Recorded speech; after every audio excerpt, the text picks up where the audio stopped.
चलिए स्टूडेंट, तो 6.3 स्टार्ट करते हैं हम। ठीक है, ट्राइंगल्स चैप्टर की। तो अभी तक हमने क्या पढ़ लिया? पहले एक्सरसाइज में हमने पढ़ा था कि बेसिक, सिमिलैरिटी और कॉन्ग्रुएंसी में फ़र्क क्या है। सेकंड में हमने क्या पढ़ा था? BPT, basic proportionality theorem. सारे जो आपके क्वेश्चंस थे वो बीपीटी और कन्वर्स बीपीटी पे बेस्ड थे। अब बीपीटी का पार्ट जो है ख़त्म हो चुका है। अभी इस चैप्टर का जो मेन टॉपिक है सिमिलैरिटी, वो आपको करना है। ठीक है, इसमें से इस एक्सरसाइज में से क्वेश्चन पक्का आएगा ही आएगा, और मैं आपको बता दूंगा कौन सा क्वेश्चन सबसे ज़्यादा पूछा गया है आज तक। ठीक है, चलिए सबसे पहले सिमिलर ट्रायंगल्स क्या होते हैं आपको अब तक पता होना चाहिए कि सिमिलर ट्रायंगल्स या सिमिलर फिगर कैसे होते हैं। ऐसा फिगर जिसकी शेप सेम हो। ठीक है, शेप बिल्कुल सेम होनी चाहिए, शेप पे कोई कॉम्प्रोमाइज़ नहीं है, एग्जैक्ट कॉपी पेस्ट शेप होनी चाहिए। बस साइज जो है, साइज डिफर हो सकता है, मतलब साइज छोटा बड़ा हो सकता है। ठीक है, साइज छोटा बड़ा हो सकता है। जैसे एग्जांपल के तौर पे मैंने आपको दिया था कि मान लो एक इक्विलेटरल ट्रायंगल है। ठीक है, इक्विलेटरल ट्रायंगल, इसकी सारी साइड्स हैं 3, 3 एंड 3। और एक और इक्विलेटरल ट्रायंगल है, इसकी सारी साइड्स क्या हैं? 5, 5 एंड 5। अब ये क्या सिमिलर हैं? तो आंसर है हाँ, ये सिमिलर हैं, बिकॉज दोनों इक्विलेटरल ट्रायंगल्स हैं, बस दोनों का साइज में छोटा बड़ा है। ये 3 का था साइज और ये 5 का साइज है, तो that's why this is similar triangle, these are similar triangles. ठीक है, अच्छा, अब सिमिलर सिमिलर हम वर्ड इतना ज़्यादा यूज़ करे जा रहे हैं। What if 2 triangles are similar, क्या कर लूँगा मैं, क्या कर लूँगा अगर ट्राइंगल सिमिलर हो गए तो? अगर 2 ट्राइंगल सिमिलर हो गए तो क्या कर सकते हैं हम? चलो देखो, एक एग्जांपल देखते हैं। मान लो आपके पास एक ट्राइंगल है ABC, A, B and C, और दूसरा ट्राइंगल है PQR, और मैंने आपको बोल दिया कि ये सिमिलर हैं। ये साइन किसका है? सिमिलर का। अगर मैंने क्या बोल दिया आपको कि ये ट्राइंगल क्या है, पहले ही बता दिया, सिमिलर हैं। ठीक है, अगर 2 ट्राइंगल्स आपस में सिमिलर हो गए, अगर 2 ट्राइंगल्स आपस में सिमिलर हो गए तो क्या पता चलेगा आपको? If triangles are similar then, अगर ट्राइंगल सिमिलर हो गए तो क्या होगा? All corresponding angles are equal. क्या मतलब? इसका मतलब है कि सारे जो कोरस्पॉन्डिंग एंगल होंगे, जैसे इसका, इस सिमिलर ट्राइंगल का पहला अल्फ़ाबेट क्या है? ए, और इसका क्या अल्फ़ाबेट है पहला? पी। यानी कि जो ए एंगल होगा और जो पी एंगल होगा वो क्या होगा? क्या होगा? कोरस्पॉन्डिंग एंगल क्या होंगे? इक्वल। यानी कि एंगल, इस, अगर मैं इस ट्राइंगल के रिस्पेक्ट में लिखूँ तो एंगल ए और एंगल पी क्या होंगे? बराबर। और भी कोई एंगल बराबर होंगे तो बिल्कुल होंगे, डेफिनेटली होंगे। तो ये वाला जो सेकंड पोजीशन पे आ रहा है अल्फ़ाबेट, और यहाँ पे जो सेकंड पोजीशन पे आ रहा है अल्फ़ाबेट, यानी कि बी और क्यू, ये भी इक्वल होंगे। तो एंगल बी जो है वो एंगल क्यू के भी इक्वल होगा। तो angle B is equals to angle Q. और थर्ड, सी और आर आ रहा है, तो सी थर्ड अल्फ़ाबेट है और आर भी थर्ड अल्फ़ाबेट है। तो यानी कि सी जो एंगल है, मैंने 3 लाइन मार दी इसमें, और यहाँ पे भी 3 लाइन मार देता हूँ। ये क्या शो कर रहा है कि ये दोनों एंगल भी क्या हैं? इक्वल हैं। ठीक है, तो हमें क्या पता चल गया कि अगर ट्राइंगल सिमिलर हो जाते हैं, अगर ट्राइंगल सिमिलर हो जाते हैं तो क्या होता है? सारे के सारे कोरस्पॉन्डिंग एंगल क्या हो जाते हैं? इक्वल हो जाते हैं। पहली बात ये हो गई। ठीक है, पहली इंपॉर्टेंट बात ये होगी कि सारे कोरस्पॉन्डिंग एंगल्स इक्वल हो जाएंगे। क्या साइड इक्वल होंगी या नहीं? तो पढ़ते हैं आगे। कह रहे हैं कि अगर ट्राइंगल सिमिलर हो जाएं, अगर ट्राइंगल्स क्या हो जाएं? सिमिलर हो जाएं, तो ratio of the corresponding sides are proportional. मतलब साइड्स इक्वल नहीं होती हैं, साइड्स प्रोपोर्शनल होती हैं। मतलब समझ सा नहीं आया? देखो ध्यान से, मान लो आपके पास ए बी साइड है, ए बी। ठीक है, ये ए बी साइड, तो ए एंड बी कौन सा अल्फ़ाबेट है हमारे ट्राइंगल के नेमिंग का? अगर मैं देखूँ ए कौन सी पोजीशन पे आ रहा है इसमें, ए बी सी में ए कौन सी पोजीशन पे आ रहा है? फर्स्ट पोजीशन पे आ रहा है। और बी कौन सी पोजीशन पे आ रहा है? सेकंड पोजीशन पे आ रहा है। तो इस ट्राइंगल के नाम में आपने फर्स्ट और सेकंड अल्फ़ाबेट को कंसिडर किया है। तो यहाँ पे फर्स्ट और सेकंड अल्फ़ाबेट कौन सा है? इस नाम में फर्स्ट अल्फ़ाबेट कौन सा है? पी। सेकंड अल्फ़ाबेट कौन सा है? क्यू, है ना? तो यानी कि ए बी की रेशियो पी क्यू से अगर आप निकालोगे तो किसके बराबर होगी? अब ए बी की जगह दूसरी साइड ले लो, बी सी। ए बी की जगह आप क्या ले लो? B C, B C. तो बी सी के कोरस्पॉन्डिंग क्या है? सेकंड एंड थर्ड अल्फ़ाबेट लिया आपने इस ट्राइंगल का, तो यहाँ पे सेकंड एंड थर्ड अल्फ़ाबेट क्या है? Q R. सुनते जाओ एक मिनट, ठीक है, ध्यान से सुनते जाओ, आ जाएगा समझ, 1 मिनट दो बस। और जो तीसरी साइड है ए सी, वो किसके कोरस्पॉन्डिंग होगी? पी आर के। मतलब अभी भी थोड़ा सा समझ क्लियर नहीं हुआ, ध्यान से सुनो। ये कह रहा है कि अगर ट्राइंगल सिमिलर हो गए तो अगर आप कॉरस्पॉन्डिंग साइड्स की रेशियो निकालोगे, यानी कि ये इसके कॉरस्पॉन्डिंग है, ठीक है, बेस के कॉरस्पॉन्डिंग है, और राइट साइड वाली राइट साइड के कोरस्पॉन्डिंग। अगर आप इनकी रेशियोज निकालोगे तो सबकी रेशियोज बराबर आएंगी, सबकी क्या आएंगी, रेशियोज बराबर। मतलब डिवाइड करने पे जो आंसर आएगा सबका, डिवाइड करने पे जो आंसर आएगा सबका, डिवाइड करने पे आंसर जो आएगा वो क्या आएगा, सबका सेम आएगा। तो मैं रिपीट कर रहा हूँ, एंगल्स तो बेटा इक्वल होते हैं, एंगल्स तो इक्वल हैं, एंगल्स में कोई रेशियो का चक्कर नहीं है, बट साइड्स इक्वल नहीं होती हैं, साइड की रेशियो इक्वल होती हैं, प्रोपोर्शनल होती हैं। आई रिपीट अगेन, एंगल्स तो बेचारे मस्त हैं, वो तो इक्वल ही होते हैं, ठीक है, वो तो डायरेक्टली इक्वल हैं, बट साइड्स इक्वल नहीं है, साइड्स क्या हैं, प्रोपोर्शनल है। प्रोपोर्शनल मतलब कि रेशियो सबकी बराबर आ रही है। तो ये बात आपको पता चलनी चाहिए कि जैसे ही अगर ट्रायंगल सिमिलर हो जाएगा, अगर कोई भी ट्रायंगल सिमिलर हो जाएगा, ये बात गांठ बांध लो, जैसे ही ट्रायंगल सिमिलर हो जाएगा तो क्या हो जाएगा, दो आपके पास जादुई शक्ति आ जाएंगी। जैसे ही ट्रायंगल सिमिलर हो जाएगा, दो जादुई शक्ति, सारे एंगल इक्वल, सारी साइड्स की रेशियो प्रोपोर्शनल, ठीक है। तो ये आपको समझ आना चाहिए।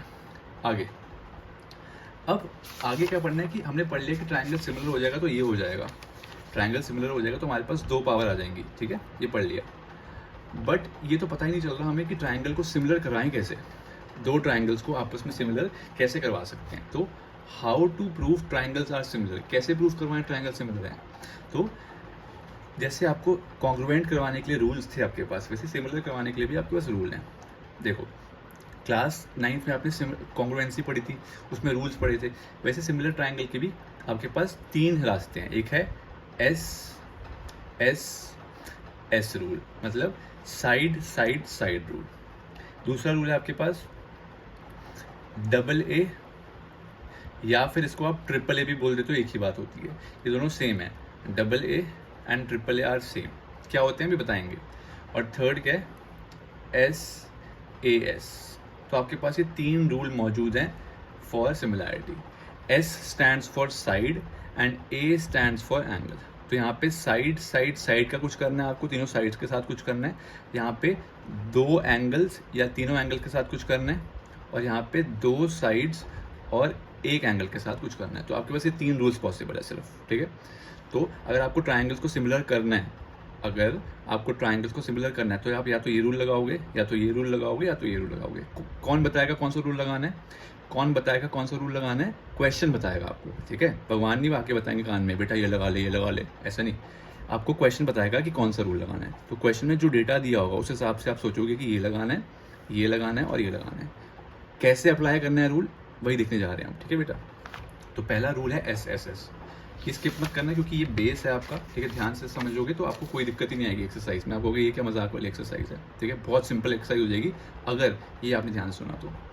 अब देखो, अगर आपको एस एस एस क्राइटेरिया से सिमिलर करना है ट्रायंगल को, तो क्या करना है, मतलब है एस एस एस का मतलब क्या है, साइड साइड साइड। मतलब आपको तीनों साइड्स को, जो तीन साइड्स हैं ट्रायंगल की, उन तीनों साइड्स को दूसरे ट्रायंगल की तीनों साइड से प्रोपोर्शनल प्रूव करना है। मतलब जैसे आपने क्या करना पड़ेगा, आपको प्रूव करना पड़ेगा ए बी जो है, जब आप डिवाइड कर रहे हो पी क्यू से, ए बी को जब आप पी क्यू से डिवाइड कर रहे हो तो वो इक्वल आ रहा है B C upon Q R के और A C upon P R के।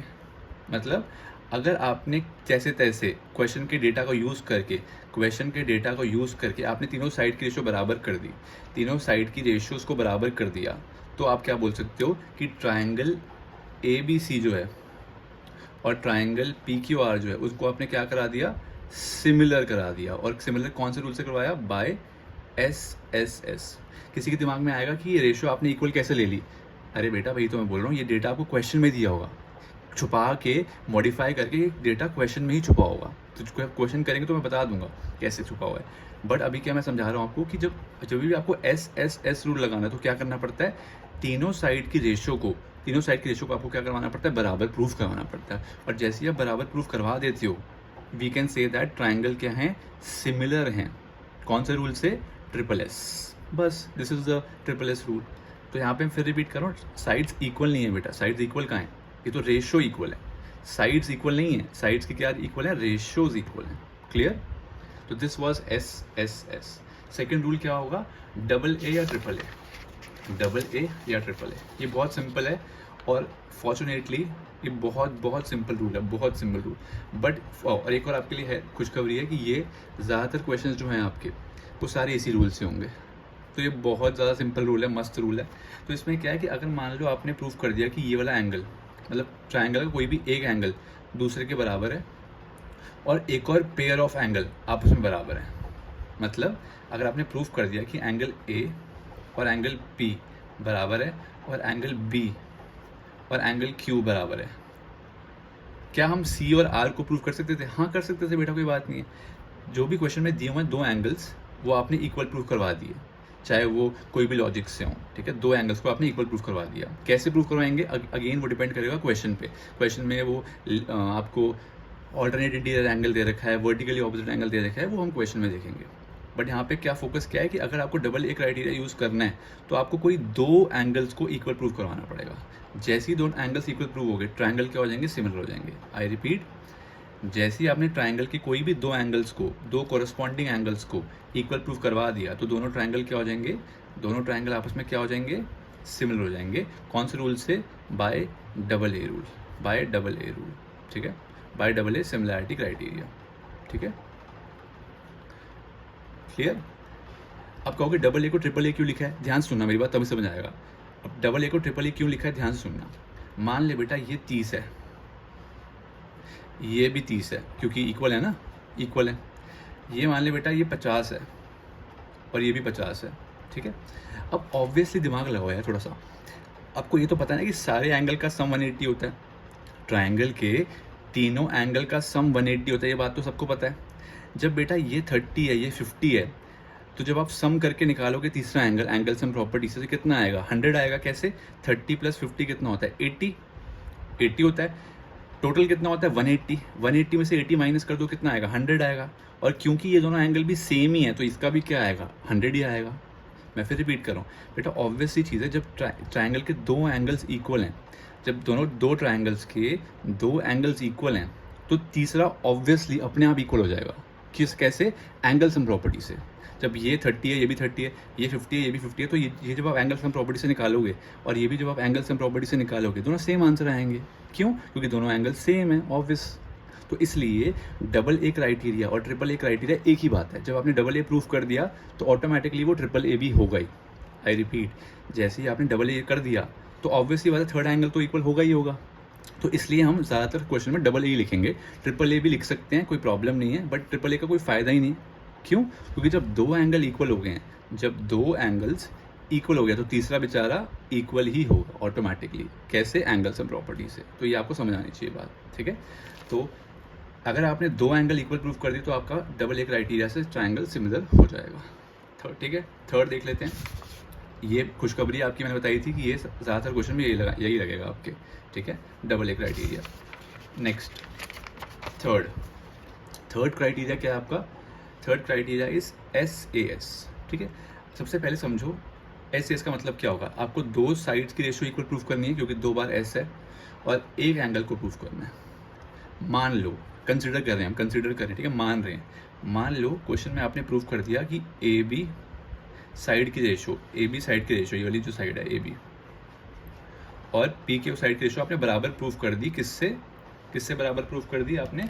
एक साइड मान लो ये वाली BC और QR, आपने प्रूफ कर दी BC और QR की। आप बोलोगे फिर से कि कैसे प्रूफ कर दी इक्वल? अरे भाई, तो मैं बोल रही थी देर से बेटा कि ये तो क्वेश्चन में दिया होगा, ये चीज़ तो आपको क्वेश्चन में ही दे रखा होगा किसी न किसी तरीके से छुपा के। तो हम सिर्फ ये समझ रहे हैं कि SS का मतलब क्या होता है। हम अभी क्वेश्चन नहीं कर रहे हैं, हम सिर्फ समझ रहे हैं मतलब SS का। तो अगर मान लो ये वाली साइड और ये वाली साइड की रेशियो और ये वाली साइड और इस साइड की रेशियो आपको इक्वल दे दी है, क्वेश्चन में दे दी है। अगर आपको SAS लगाना है, अगर आपको SAS लगाना है तो आपको एक एंगल भी चाहिए होगा। आपने साइड तो ले ली, एक साइड का पेयर ये हो गया, ये S पे टिक लगा दो, और एक साइड का पेयर ये हो गया, ये दूसरा S भी कंप्लीट हो गया।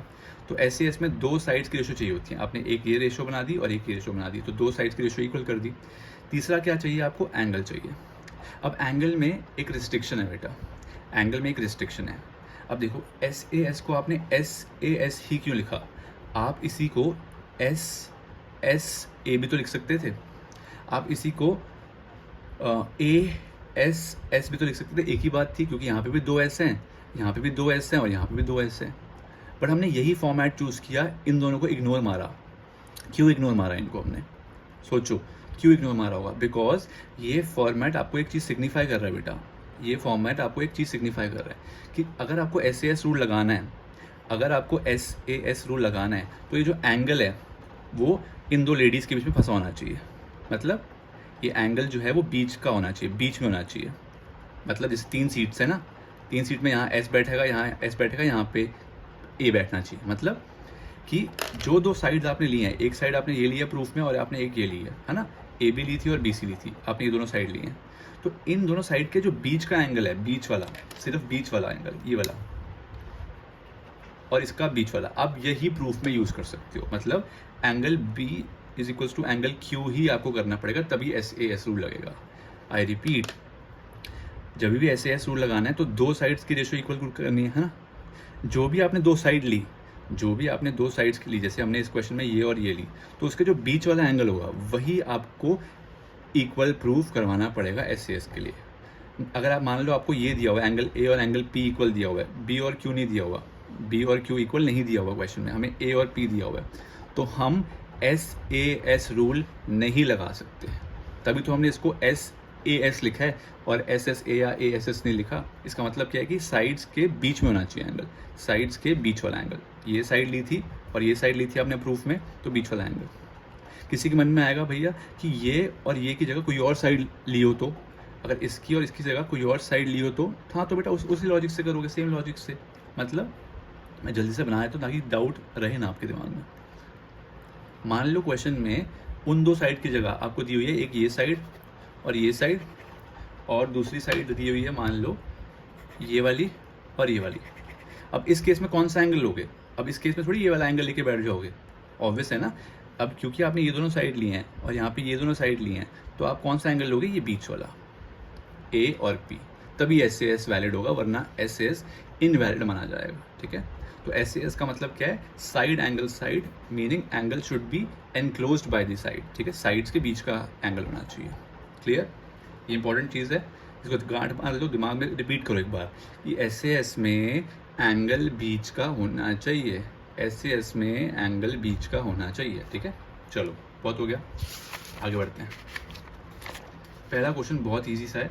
ठीक है, हाई प्रोबेबिलिटी है कि ऐसा क्वेश्चन आपको MCQ में दिख जाएगा। ठीक है, ऐसा क्वेश्चन आपको क्या दिखेगा? MCQ में दिख जाएगा। ठीक है, चलो तो 1 मार्क पक्के कर लेते हैं हम ट्राइंगल्स में। ज़्यादातर पेपर्स में क्वेश्चन आ जाता है ऐसा, इस टाइप का। कह रहा है state which pairs are similar. आपको चेक करना है कि कौन से पेयर सिमिलर हैं। ठीक है, फिर सिमिलर हैं तो सही, बट कौन से क्राइटेरिया से सिमिलर है। मतलब आपने AA से सिमिलर किया, आपने SSS से सिमिलर किया, या आपने SAS से किया है, तो ये बताना पड़ेगा। और फिर ट्रायंगल का नाम भी लिखना पड़ेगा, ट्रायंगल का नाम भी लिखना पड़ेगा। ठीक है, देख लेते हैं, समझ आ रहा है। सबसे फर्स्ट क्वेश्चन, अब फर्स्ट क्वेश्चन में साइड का तो कोई नामो निशान नहीं, सिर्फ एंगल मार्क्ड है। अब देखो एंगल A और एंगल P बराबर आ रहा है ना, और एंगल B और एंगल Q भी बराबर आ रहा है। जब 2 एंगल्स बराबर हो जाते हैं तो हम कौन सा क्राइटेरिया लगाते हैं? जब 2 एंगल्स बराबर हो जाते हैं तो कौन सा क्राइटेरिया लगाते हैं? AA। आप कहोगे 40 और 40 भी तो इक्वल है। हाँ इक्वल है, वो तो आएंगे ही इक्वल। जब 2 एंगल इक्वल हो जाएंगे तो तीसरा तो अपने आप आपके पीछे पीछे भागेगा ना एंगल सम प्रॉपर्टी से। तो आप क्या लिखोगे कि इस क्वेश्चन में एंगल A की बराबरी हो रही है एंगल P से, बराबर है दोनों, 60 ईच है। फिर एंगल B की बराबरी हो रही है एंगल Q से, क्यों? क्योंकि दोनों 80 डिग्री ईच है। अब जैसे दो एंगल इक्वल हो गए, ये एक एंगल ये वाला और एक एंगल आपका ये वाला, 2 एंगल इक्वल हो गए, तो आप लिखोगे therefore triangles are similar. Triangle क्या है? सिमिलर हैं। कौन सा रूल, ये कौन सा रूल लगाया आपने? ये भी एंगल है और ये भी एंगल है, कौन सा रूल है? SS हैं, SS। तो ट्रायंगल्स आर सिमिलर बाय कौन सा रूल? AA लिखोगे या फिर AAA। AA similarity criterion. ठीक है, तो ये आप लिखोगे। तो आपने बताया कि हाँ ये ट्रायंगल सिमिलर है, ट्रायंगल सिमिलर है। क्राइटेरिया, हाँ क्राइटेरिया भी बता दिया, AA क्राइटेरिया है। थर्ड चीज़ क्या बोल रहा है? ट्रायंगल का नाम भी लिखो। ठीक है, तो लिखोगे ट्रायंगल ABC। इसका नाम मैंने रैंडमली लिख लिया, जो मर्जी लिख दो। इसका नाम आप जो मर्जी लिख लो, ABC लिख दिया मैंने। फर्स्ट ट्रायंगल का नाम आप जो मर्जी लिख दो, जो आपका मन करे, ABC या BCA या CAB, जो मर्जी लिखो, कोई कुछ नहीं कहेगा आपको। बट दूसरे वाले में हम आपको बहुत कुछ कहेंगे। मतलब ध्यान से सुनते रहो बेटा, ध्यान से फोकस बना के रखो 30 सेकेंड्स। ए बी सी आपने कुछ भी लिखना है, आपकी मर्जी है ये, ठीक है। अब दूसरे वाले का मर्जी, आपकी मर्जी नहीं है, दूसरे ट्रायंगल का नाम आपकी मर्जी नहीं है, आपको फिर कोरस्पॉन्डिंग चेक करना पड़ेगा। अब देखो ए का कौन दोस्त है इसमें, ए का दोस्त कौन है, पी है। कैसे पता चल रहा है, क्योंकि ए भी 60 और पी भी 60 है, दोनों सेम है ना, तो यानी कि जहाँ पे आपने ए लिखा है वहाँ पे आप क्या लिखोगे, पी, ठीक है। अच्छा, बी का दोस्त कौन है, क्यू, क्योंकि बी भी क्यू 80 और क्यू भी 80 है, तो नेक्स्ट आपको क्या लिखना पड़ेगा, क्यू। और तीसरा क्या है, सी और आर, तो यानी कि सी की जगह आप क्या लिखोगे, आर। किसी को नहीं समझ आया तो मैं एक बार फिर से लिख के दिखा देता हूँ, ये आंसर सही है। इसको कोई और तरीके से भी लिख सकते हैं क्या, हाँ लिख सकते हैं। मैं एक और तरीका लिख के दिखा देता हूँ, ये आंसर खत्म है, ठीक है, ये खत्म हो चुका है, जिसको समझ आ गया वो आगे बढ़ सकता है। बट मान लो किसी को डाउट आ रहा है, किसी के मन में कुछ और डाउट है, तो अगर किसी ने मान लो लिख दिया ट्राइंगल का नाम ट्राइंगल BCA, तो दूसरे वाले का नाम क्या होगा, ये भी लिख सकता है ना। कोई बच्चा खुराफाती बच्चा है, उसको ABC पसंद नहीं है, उसको BCA पसंद है, तो उस केस में आपको इसका क्या नाम लिखना पड़ेगा। अब देखो बी का दोस्त कौन है, क्योंकि आपने यहाँ पहले बी लिखा है, तो बी का दोस्त कौन है आपका, क्यू, तो आपको यहाँ पे लिखना पड़ेगा क्यू। सी का दोस्त कौन है, सी का दोस्त है आर। कैसे पता चल रहा है, क्योंकि सी भी 40 है, आर भी 40 है, और देन पी। तो ये बात आपको समझ आनी चाहिए बेटा, इंपॉर्टेंट पॉइंट है कि आपको हमेशा कॉरस्पॉन्डिंग साइड्स या कॉरस्पॉन्डिंग एंगल्स को देख के ही नाम लिखना होता है, आप रैंडमली नाम नहीं लिखते, ठीक है। चलिए आगे बढ़ते हैं। अब इस क्वेश्चन में चेक करना है आपको कि सिमिलर है या नहीं, सिमिलर है या नहीं। तो अब तीनों साइड्स दे रखी हैं, तो या तो SSS रूल लगेगा और या तो नहीं लगेगा, या तो ये सिमिलर होंगे, अगर सिमिलर होंगे तो SSS रूल लगेगा, अगर सिमिलर नहीं होंगे तो फिर मतलब सिमिलर नहीं है, खत्म। कैसे चेक करूँ, इसमें सबसे छोटी वैल्यू कौन सी है, सबसे छोटी वैल्यू कौन सी है, सबसे छोटी वैल्यू कौन सी है, 2। सबसे छोटी वैल्यू कौन सी है, सबसे छोटी वैल्यू कौन सी है, 4। तो यानी कि पहले आप क्या करोगे, सबसे छोटी डिवाइड बाय सबसे छोटी वैल्यू, यानी कि 2/4 कितना होता है, 1/2, ठीक है। अब सबसे बड़ी वैल्यू कौन सी है, सबसे लार्जेस्ट वैल्यू कौन सी है, इनमें सबसे बड़ी वैल्यू कौन सी है, जल्दी बताओ। 2, 3 और 2.5 में सबसे बड़ी वैल्यू क्या है, 3 है ना, और इसमें से बड़ी वैल्यू कौन सी है, 6। तो अब आप क्या करोगे, AC सबसे बड़ी वाली वैल्यू का आपने रेशो निकालनी है। अब AC अपॉन PQ, AC कितना है 3, PQ कितना है 6, कितना आ गया 8 काट के 1/2। लास्ट इज जो बची है वैल्यू, जो रिमेनिंग वैल्यू है, ये वाली वैल्यू और ये वाली वैल्यू, ठीक है, जो बची हुई वैल्यू है। एक तो आपने सबसे छोटी कर दी, फिर आपने सबसे बड़ी वाली वैल्यू कर दी, है ना। अब आप क्या कर रहे हो, मीडियम वाली जो बची हुई वैल्यू है, यानी कि BC अपॉन में क्या था, ये BC था, ये कौन सा था, PR। तो BC कितनी है 2.5, 2.5 एंड PR कितनी है 5, डेसिमल हटा यहाँ पे 0 लग गया, अगेन ये कितनी आ गई 1/2। क्या ये रेशो बराबर आ रही है या अलग अलग आ रही है, क्या ये रेशो बराबर आ रही है या अलग अलग आ रही है, बराबर आ रही है। तो आप लिखोगे सिंस रेशो बराबर हैं, सिंस AB की रेशो QR से, AC की रेशो PQ से और BC की रेशो PR से बराबर आ रही है, देयरफॉर ट्रायंगल जो हैं, देयरफॉर ट्रायंगल्स आर क्या हैं, सिमिलर हैं। अच्छा सिमिलर तो हैं, बट कौन से रूल से सिमिलर हैं, तो साइड, तो आप लिखोगे सिमिलर तो हैं बाय SSS रूल, ठीक है, SSS similarity criteria, clear.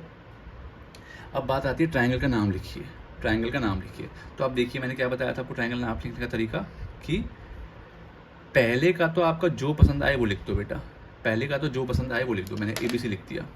Similar to दूसरे वाले के लिए देखना पड़ेगा, आई रिपीट, पहले वाले का आपको जो नाम पसंद आता है ABC BCA जो मर्जी लिख बेटा, तेरे हाथ, ठीक है।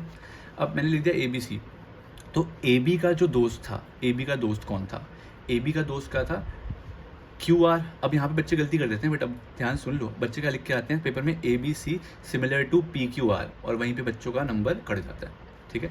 तो अब देखो ABC का आपने AB लिया है ना, फर्स्ट टू अल्फ़ाबेट AB लिया है, AB का दोस्त कौन था, AB का दोस्त कौन है, AB का दोस्त कौन है, QR है ना, AB का दोस्त कौन आ रहा है, QR आ रहा है, यानी कि आपको यहाँ पे QR लिखना पड़ेगा पहले, ठीक है, आपको क्या लिखना पड़ेगा, QR। तो देखो QR और कौन बचा, P, ठीक है, QRP। अब देखेंगे एक बार चेक करेंगे कि क्या मैंने सही लिखा है गलत लिखा है, ठीक है। QR के बाद मैंने क्या लिख दिया, P। ऑब्वियसली बात है, जब QR आपने लिख दिया तो अगला शब्द क्या आएगा, P आएगा। अभी भी देखना पड़ेगा, एक बार चेक करना पड़ेगा सही है या नहीं, ध्यान से देखते रहो। ए बी के कॉरस्पॉन्डिंग क्या था, ए बी के कॉरस्पॉन्डिंग क्या था, क्यू आर। फिर बी सी के कॉरस्पॉन्डिंग क्या था, बी सी के कॉरस्पॉन्डिंग क्या था, पी आर। तो बी सी के कॉरस्पॉन्डिंग आ रहा है पी आर, बी सी के कॉरस्पॉन्डिंग पी आर आ रहा है, आ रहा है ना। तो इसका मतलब है ये ट्राइंगल के नाम आप सही मान सकते हो। तो ए सी और क्यू पी आ रहा है, ए सी और क्यू पी आ रहा है, सही है, ठीक है। तो ये आपका ट्राइंगल का नाम लिखा होगा, triangle A B C similar to triangle Q R P. मैं रिपीट करता हूँ फिर से, क्योंकि ए बी का दोस्त आपने किसको माना था, ए बी का दोस्त क्यू आर को माना था। तो आपने ए बी जब फर्स्ट टू अल्फ़ाबेट लिए तो इसके भी फर्स्ट टू अल्फ़ाबेट क्या लेने पड़ेंगे, क्यू आर, ठीक है। समझ आ गई बात। एक बार ध्यान से देखो उसको, 10 सेकेंड ध्यान से देखो, समझो, और आपको समझ आ जाएगा फिर ये, ठीक है। थर्ड क्वेश्चन, थर्ड पार्ट आप लोग खुद से ट्राई करिए, थर्ड पार्ट ट्राई कीजिए खुद से आप लोग, जल्दी से ट्राई कीजिए।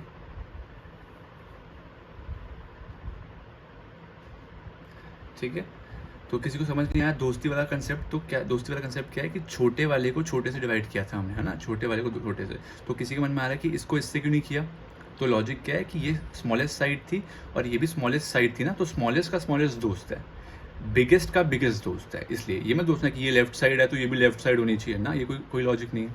लॉजिक क्या है, स्मॉलेस्ट का साइड का स्मॉलेस्ट दोस्त। तो दैट्स वाई मैंने यहाँ पे ए बी सी नाम लिखा था। तो ए बी का दोस्त कौन बन के आया, ए बी का दोस्त कौन बन के आया था, क्यू आर। तो मैंने लिख दिया ए बी की जगह क्यू आर, दैट्स वाई, ठीक है। चलिए नेक्स्ट देखते हैं थर्ड पार्ट। थर्ड पार्ट अगर देखें हम ध्यान से, तो थर्ड पार्ट क्वेश्चन क्या कह रहा है आपका, सेम क्वेश्चन है, ठीक है। थर्ड पार्ट भी सेम है आपका, और इसमें भी आपको चेक करना है कि सिमिलैरिटी कौन सी लग रही है, अगर लग रही है तो, एंड अगर नहीं लग रही तो नो लिख के आप आगे बढ़ सकते हैं, ठीक है। चलिए अगर इसमें देखें आप ध्यान से, सबसे छोटा वैल्यू कौन सा है, सबसे छोटा वैल्यू 2 है।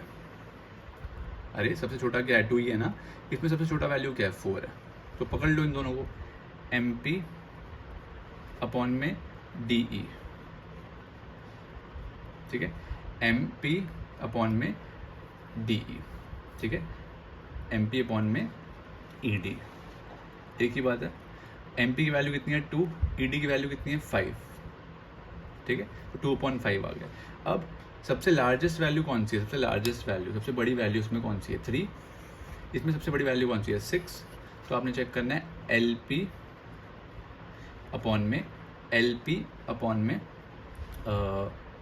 एल पी अपॉन में डी एफ, ठीक है, एल पी अपॉन में डी एफ कितना आ रहा है, 3 अपॉन में 6, कितना हो गया 1/2। ये तो आ रहा है 2/5, ये आ रहा है 1/2। तो क्या ये ट्राइंगल सिमिलर होंगे, रेशियो बराबर ही नहीं आ रही। तो आप लिखोगे since M P upon E D के जो रेशियो है वो नॉट इक्वल है L P upon D F के, so triangles are not similar. किसी के मन में आएगा कि थर्ड साइड तो चेक ही नहीं करी, थर्ड वाली तो चेक ही नहीं करी। तो बेटा जब दो ही अनइक्वल हैं, अगर दो ही साइड्स अनइक्वल है तो तीसरी करके क्या ही कर लोगे, ठीक है। कोई एंगल तो दिया नहीं हुआ जो ऐसे ऐसे लगा दोगे, सारी साइड्स दे रखी हैं, सारी साइड का मतलब है तीनों एस एस एस लगना चाहिए, एस एस के लिए तीनों बराबर होना चाहिए। जब दो ही अनइक्वल आ रहे हैं तो तीसरा करके क्या ही कर लेंगे, ठीक है। नेक्स्ट देखते हैं बोला, इस क्वेश्चन में बेटा सबसे छोटी साइड दो दी हुई है साइड, तो सबसे छोटी कौन सी है इन दोनों गिवन में से, 2.5 और 5 में से छोटा कौन सा है, 2.5। और इसमें इन दोनों में यहाँ पे मिसिंग है कुछ, मैं चेक कर लेता हूँ। 5 है और दूसरा क्या है, 5 है और दूसरा है 10, ठीक है, यहाँ 10 है। हाँ तो 5 और 10 में से छोटा कौन सा है, 5 है। तो अब आप क्या करोगे, सबसे पहले एम एन अपॉन में पी क्यू निकाल के देख लो कितना आएगा, 2.5 अपॉन में 5, डेसिमल शिफ्ट के नीचे आ गया तो 1/2 आ गया। अब तीसरी साइड तो है ही नहीं, तो इसमें आपको क्या करना पड़ेगा, ये वाली चेक करनी पड़ेगी, एम एल अपॉन में क्यू आर।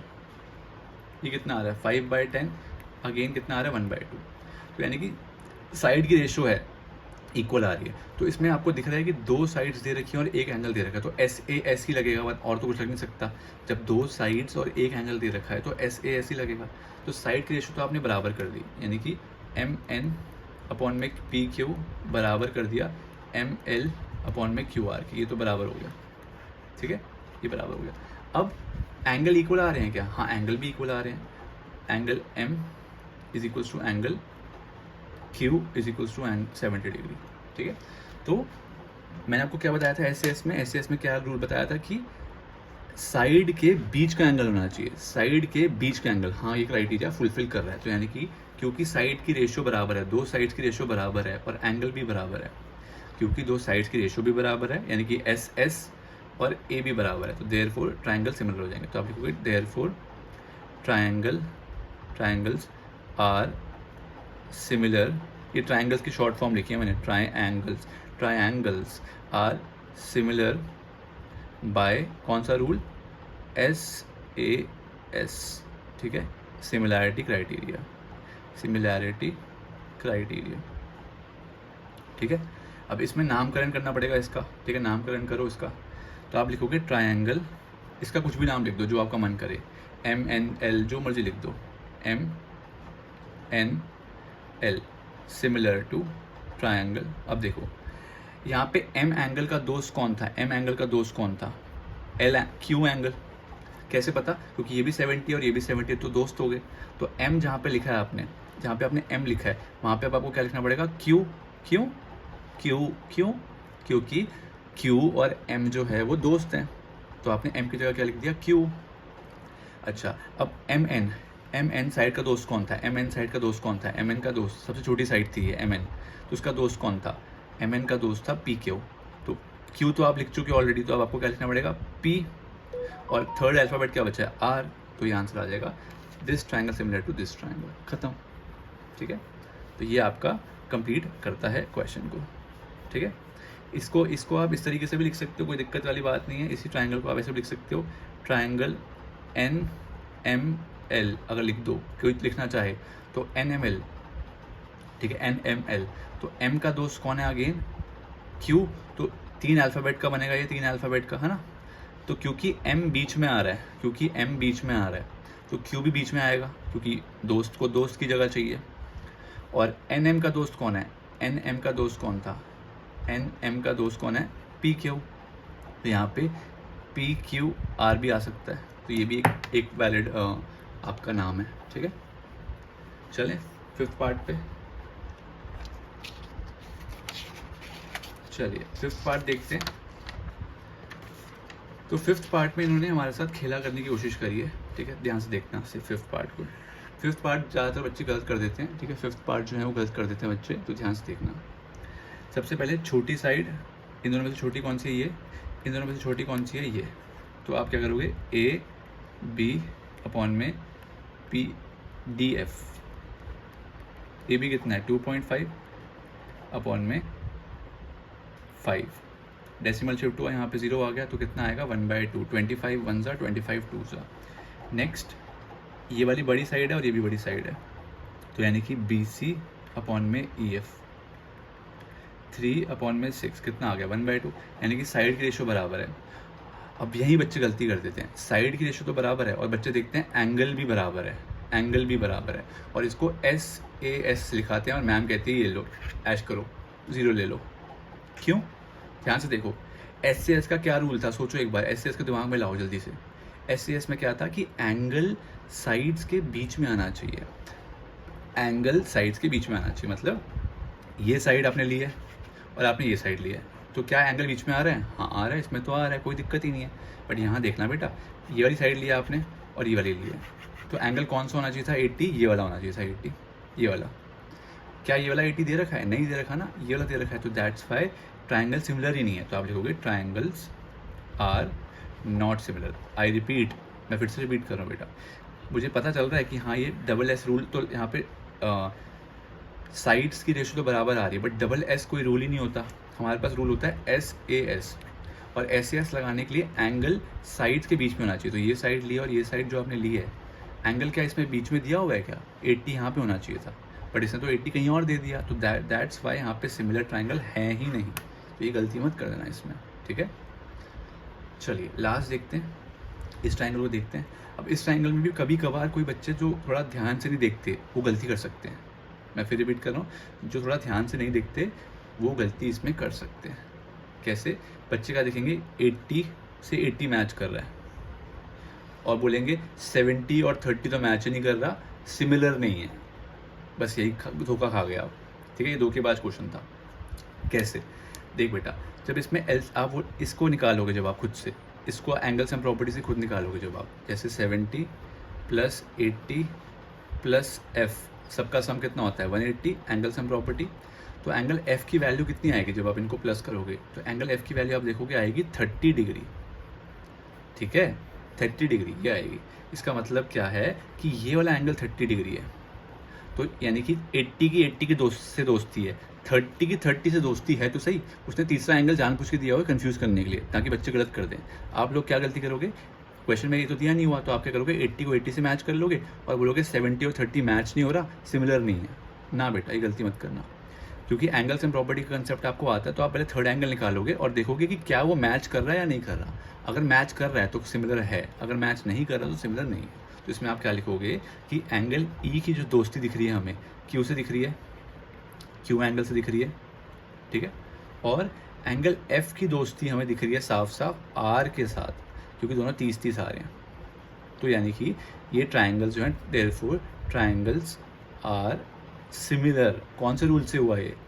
बाय AA या AAA, सिमिलैरिटी क्राइटेरिया, ठीक है, सिमिलैरिटी क्राइटेरिया, ठीक है। अब नामकरण करना पड़ता है आपको, है ना।